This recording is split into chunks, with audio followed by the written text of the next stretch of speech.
What are we seeing actually now? It's pretty insane how quickly things are changing right now, because indeed we've been waiting for this revolution for decades and decades.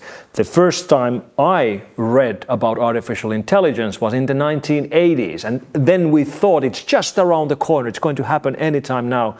Well, it took 40 years from that, but now we really are in the middle of something that's changing the world for real. What's happened during these decades is that all of human knowledge, all the information we've created, all the books we've ever written in mankind's history, they're no longer on paper. Today, all the knowledge is data, it's bits. And that means we can feed this knowledge, we can feed all of mankind's information into computers.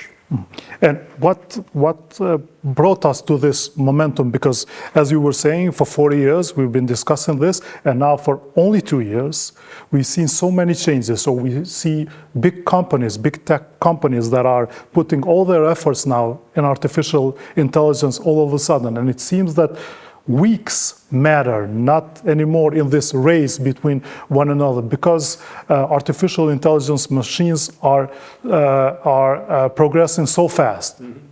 There's 3 revolutions happening at the same time, which explain why this is moving right now.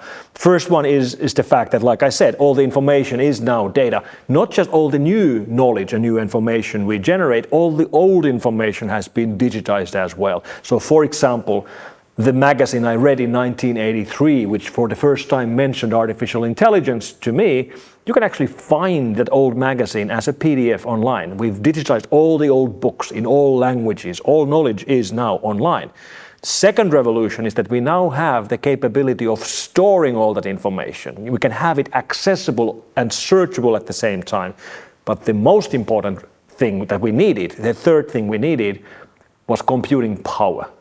Computing power has been growing exponentially, and these machine learning algorithms that have been getting better and better, they needed such a massive amount of computing power that we didn't have it before. And we really needed this change from traditional CPU-enabled computers into GPU-enabled computers, which basically means that instead of calculating things one after each other, we do calculations parallel.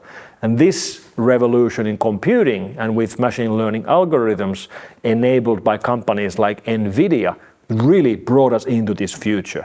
When you look at the size of the data centers run by companies like OpenAI or by Google or by Microsoft, they have hundreds of thousands of these GPUs, and they are the ones which were used to teach GPT or Gemini or Midjourney or any of these generative algorithms that we see. And again, for the